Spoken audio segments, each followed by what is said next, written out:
heel benijd, want hoe gaat deze tunnel nou hieten? Bij de Plommegang!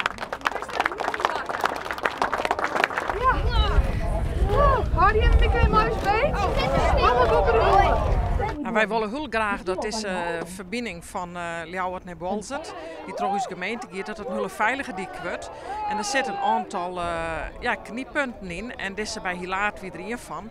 Dus het is hartstikke mooi dat die nog klaar is. Ik heb met de volgende nog gaan. Hoe zie je het neder? Nou, het grootste probleem is het landbouwverkeer, wat altijd door die dik maat. En het is wel een belangrijke verbinding. En dat je dan trekkers heel tijd een oorstekken maken en zo.